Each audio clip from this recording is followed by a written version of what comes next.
السلام علیکم ورحمۃ اللہ وبرکاتہ. ویلکم ٹو لرننگ قرآن میں خوش آمدید. اور قرآن پاک کی ٹرانسلیشن کا سلسلہ ہے جو ہم نے سورۃ الضحیٰ کی آیت نمبر 7 مکمل کر لی تھی. آیت نمبر 8 سٹارٹ کرنی ہے. چلیے سٹارٹ کرتے ہیں. اعوذ باللہ من الشیطان الرجیم بسم اللہ الرحمن الرحیم. شو اللہ کے نام سے جو مہربان اور نہایت رحم کرنے والا ہے.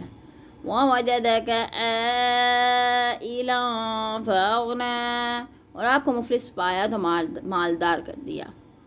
یعنی کہ آپ کا بچپن آپ صلی اللہ علیہ وسلم کے والد ماجد نے میراث میں صرف ایک اونٹنی چھوڑی تھی اور ایک لونڈی چھوڑی تھی. آپ کے رضاعت کا مسئلہ سامنے آیا تو سب دائیوں نے آپ کے رضاعت سے اس بنا پر انکار کر دیا کہ آپ یتیم ہیں. والد موجود نہیں ہے، گھرانہ بھی اتنا مالدار نہیں، تو یہاں سے ملے گا کیا؟ آخر یہ سعادت حلیمہ سعدیہ کے ہاتھ میں آئی. انہوں نے آپ صلی اللہ علیہ وسلم کی رضاعت کو اس لیے قبول کر لیا کہ کسی امیر گھرانے کا بچہ انہیں ملا ہی نہیں تھا. انہوں نے یہ سمجھ کے رضاعت قبول کی کہ کچھ ہونا بہرحال نہ ہونے سے بہتر ہے. 8 سال کی عمر کو پہنچے تو انہوں نے آپ صلی اللہ علیہ وسلم کے دادا عبدالمطلب فوت ہو گئے. آپ صلی اللہ علیہ وسلم اپنے چچا ابو طالب کی کفالت میں آ گئے. ابو طالب خود عیال دار مفلس تھے. اس دوران آپ صلی اللہ علیہ وسلم نے چند قرات کی مزدوری پر مکہ والوں کی بکریاں بھی چرائی تھیں اور جو معاوضہ ملتا ہے وہ ابو طالب کے حوالے کر دیتے. ذرا بڑے ہوئے تو آپ صلی اللہ علیہ وسلم شام کے تجارتی سفروں میں حصہ لینے لگے. حسن معاملت کی بنا پر انہیں ایام میں آپ صلی اللہ علیہ وسلم کی صداقت، امانت اور دیانت کا چرچا ہو گیا. اس پر مکہ کی ایک بیوہ اور مالدار خاتون نے آپ صلی اللہ علیہ وسلم کی مزاربت کی بنا پر اچھی خاصی رقم دے دی. واپس آئے تو سیدہ خدیجہ رضی اللہ عنہ کے غلام زید بن حارثہ نے جو شریک سفر تھے آپ صلی اللہ علیہ وسلم کی امانت دیانت کی انتہائی تعریف کی، جس سے متاثر ہو کر سیدہ خدیجہ رضی اللہ عنہ نے خود نکاح کی پیشکش کی. حالانکہ یہ خاتون مالدار بھی تھیں، حسین بھی تھیں، لہذا معززین مکہ کی طرف سے ان کو کئی بار نکاح کے پیغام آئے، لیکن آپ سب کو رد کرتی رہیں. مگر آپ صلی اللہ علیہ وسلم کو خود انہوں نے نکاح کا پیغام بھیج دیا، جس سے آپ صلی اللہ علیہ وسلم نے قبول فرما لیا. اور 25 سال کی عمر میں آپ صلی اللہ علیہ وسلم کی ایک 40 سالہ بیوہ خاتون سیدہ خدیجہ کے ساتھ شادی ہو گئی. نکاح کے بعد سیدہ خدیجہ رضی اللہ تعالیٰ نے اپنا سارا مال اور دولت اور غلام آپ کی تحویل کے آپ صلی اللہ علیہ وسلم کی تحویل میں دے دیا. آپ صلی اللہ علیہ وسلم نے چند دنوں تو تجارت کی، مگر جلدی یہ سارا مال اللہ کی راہ میں محتاجوں، بیواؤں، بے روزگاروں اور ضرورت مندوں کو دے دیا، کیونکہ آپ تمنا امیری کی بجائے فقر کو پسند کرتے تھے. اور یہ غنا کی سب سے بہترین قسم ہے کہ مالدار ہونے کے باوجود انسان فقر کو ترجیح دے. بعد میں اللہ نے مال غنائم میں 5واں حصہ مقرر کرا دیا اور مال فیض سارے کے سارے آپ صلی اللہ علیہ وسلم کی تحویل میں دے دیے. مگر اتنے مال و دولت اور حکومت کے باوجود اب سارا مال و دولت تقسیم کر دیتے، بقدر کفاف اپنی ضرورتوں کے لیے رکھ لیتے تھے اور ساری زندگی دولت پر فخر کو ترجیح دی. اس آیت میں آپ کی ابتدائی مفلسی اور اس کے بعد آپ کے اسی قسم کے غنا کا ذکر ہے. فَأَمَّا الْيَتِيمَ فَلَا تَقْهَرْ. لہذا کسی یتیم پر سختی نہ کیجیے. یتیم کی کفالت یعنی جس طرح ہم نے تمہاری یتیمی کے دوران ہر مرحلے میں تمہارا خیال رکھا، اس سے تم بھی یتیموں سے بہترین سلوک کرو. نہ انہیں دباؤ، نہ ان پر سختی کرو، نہ انہیں بے یار و مددگار چھوڑو، بلکہ ان کی ضرورتوں کا پورا خیال رکھا کرو. چنانچہ آپ صلی اللہ علیہ وسلم نے دوسرے مسلمانوں کو بھی یتیموں کی کفالت اور ان سے حسن سلوک کی ترغیب دیتے ہوئے فرمایا کہ میں اور یتیم کا کفیل جنت میں اس طرح اکٹھے ہوں گے.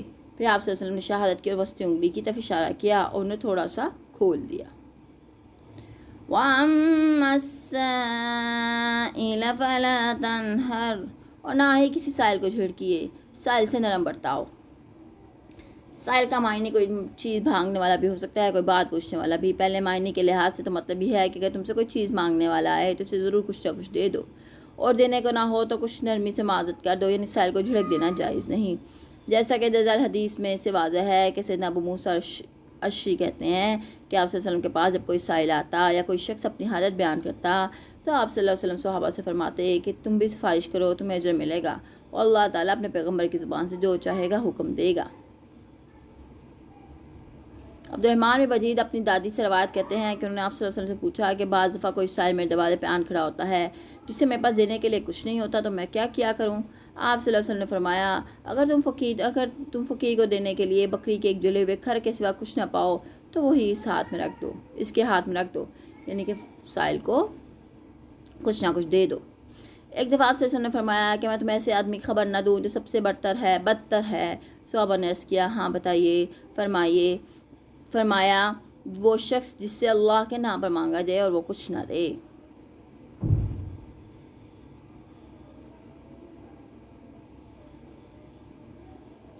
عادی سائل کو جھڑکنے میں مذائقہ نہیں، البتہ اگر مانگنے والا عادی سائل ہو اور چمٹ کر سوال کرنے والا ہو تو اسے جھڑکنے میں کوئی حرج نہیں۔ رسول اللہ صلی اللہ علیہ وسلم ایسے سائلوں کو بھی سائد کی روز سے کچھ نہ کچھ دے ہی دیتے تھے، مگر یہ دینا آپ کو سخت ناگوار ہوتا، جیسا کہ آپ اس درج الحدیث سے واضح ہے۔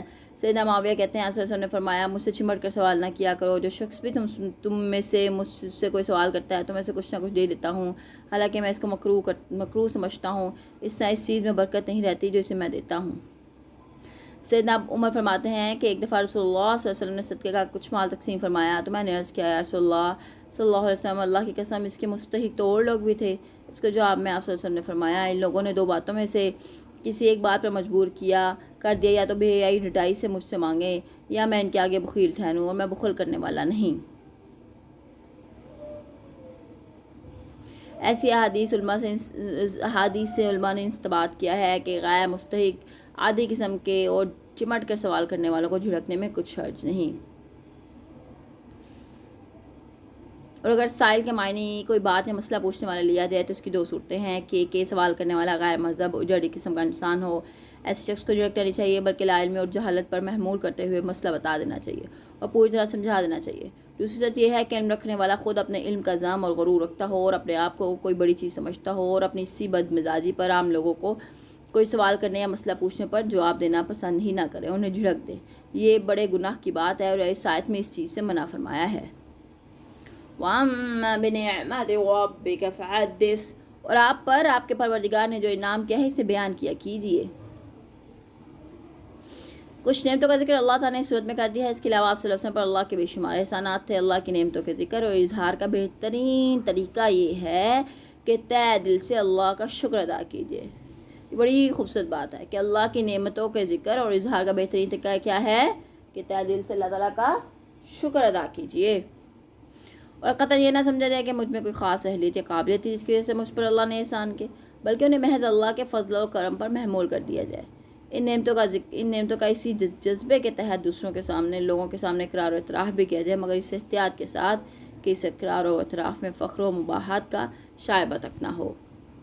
زحا ہماری کمپلیٹ ہو گئی ہیں۔ یہاں پہ ایک چھوٹا سا ریویو لیتے ہیں سٹارٹنگ سے۔ زحا میں اللہ پاک کیا فرما رہے ہیں؟ اللہ پاک چاش کے وقت یعنی صبح کے وقت کی قسم کھا رہے ہیں، اور پھر واللیل اذا سجی، اور رات کی جب وہ سنسان ہو جائے۔ ٹھیک ہے، رات کا تو وقت ایک خاموشی اور سنسانیت کا وقت ہوتا ہے۔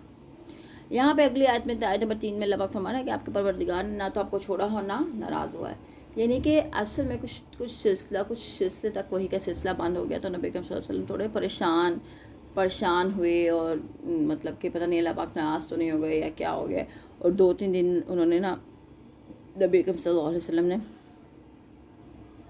2-3 راتیں نبی کریم صلی اللہ علیہ وسلم تہجد کی نماز کے لیے بھی اٹھ نہ سکے، تو ایک عورت اورا بن حرب یعنی ابو سفیان کی بہن تھی اور ابو لہب کی بیوی، آپ صلی اللہ کے پاس آئی اور کہنے لگی میں سمجھتی ہوں محمد صلی اللہ علیہ وسلم، میں سمجھتی ہوں کہ تیرے شیطان نے تجھے چھوڑ دیا ہے، میں نے 2-3 راتوں سے تیرے پاس دیکھا۔ اس وقت اللہ تعالیٰ نے یہ آیات نازل فرمائی تھی کہ اللہ تعالیٰ آپ کے پروردگار نے نہ تو آپ کو چھوڑا ہے اور نہ ہی آپ سے ناراض ہوا ہے، اور آپ کے لیے آخری دور ابتدائی دور سے یقیناً بہتر ہے۔ شروع میں چونکہ مشکلات بہت زیادہ تھیں، جب نبی کریم صلی اللہ علیہ وسلم نے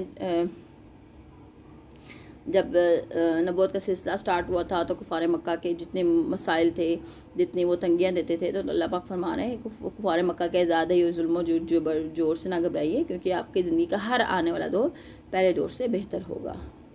وَلَسَوْفَ يُعْطِيكَ رَبُّكَ فَتَرْضَىٰ، اور آپ کے پروردگار آپ کو جلد ہی اتنا کچھ عطا کرے گا کہ آپ خوش ہو جائیں گے۔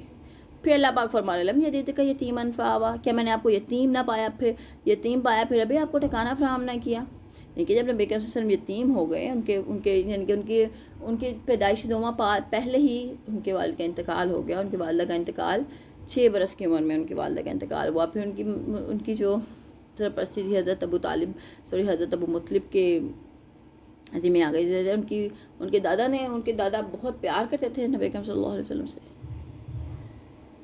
جب پیدا ہوئے تھے تو ہی آپ کی سرپرستی کا ذمہ دادا کے پاس تھا، ٹھیک ہے، جو اپنی اولاد سے بڑھ کے پیار کرتے تھے۔ ابھی 6 سال کے تھے کہ والدہ کا بھی انتقال ہو گیا۔ نبی کریم صلی اللہ علیہ وسلم کی سرپرستی کی ذمہ داری آپ کے ایک چھوٹے چچا ابو طالب نے سنبھال لی، انہوں نے بھی بہت پیار کیا، ٹھیک ہے۔ پھر جب آپ کو نبوت ملی، برادری کے لوگ بھی آپ سے دشمن ہو گئے، تو ابو طالب نے اسلام نہ لانے کے باوجود ہر تنگی ترشی میں نبی کریم صلی اللہ علیہ وسلم کا ساتھ دیا، ایون کہ وہ محصور بھی رہے شیب ابی طالب میں 3 سال تک، تو یہ بڑی امپورٹنٹ چیز اللہ پاک فرما رہے ہیں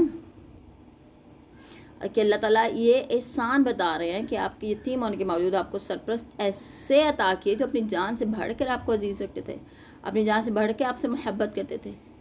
یعنی کہ اس کا مطلب یہ ہے کہ ہمارے آس پاس جو محبت کرنے والے لوگ ہیں وہ بھی اللہ تعالیٰ کی رحمت ہے، وہ بھی اللہ تعالیٰ کی نعمت ہے کہ اللہ نے ہمیں پرسکون لوگ عطا فرمایا. اور راہ سے بلا ہوا پایا تو راہ دکھائی، ووجدک ضالا بے خبر فہدی، تو ہدایت دی. یعنی کہ جب آپ کو راہ سے بلا ہوا پایا تو آپ کو یاد دکھائی، ہدایت دی. نبی کریم صلی اللہ علیہ وسلم کو بچپن سے کفر و شرک سے بیزار رہتے تھے، تو وہ بڑا پریشان رہتے تھے کہ یہ اس طرح کے کفر و شرک کو کس طرح سے ختم کیا جائے. 4-5 لوگ آپ صلی اللہ علیہ وسلم کے خیال کے ہم نوا تھے، جس میں سے حضرت ابوبکر صدیق رضی اللہ تعالیٰ کا نام سر فہرست ہے. تو آپ صلی اللہ علیہ وسلم بہت زیادہ پریشان رہتے تھے. آپ تنہا پہاڑوں غاروں میں چلے جاتے، وہاں جا کر اللہ کی عبادت کرتے، سوچتے رہتے کہ کون سا طریقہ اختیار کروں اس سے مخلوق کے خدا کو کفر و شرک کی گمراہیوں سے بچایا جا سکے. شاید اسی غرض سے اب غار ہیرا میں مقیم تھے تو آپ صلی اللہ علیہ وسلم پر جبرائیل امین کا نزول ہوا. تو اللہ پاک نے آپ صلی اللہ علیہ وسلم کی اس دیرینہ طلب کو پورا کرنے کی راہ ہموار کر دی.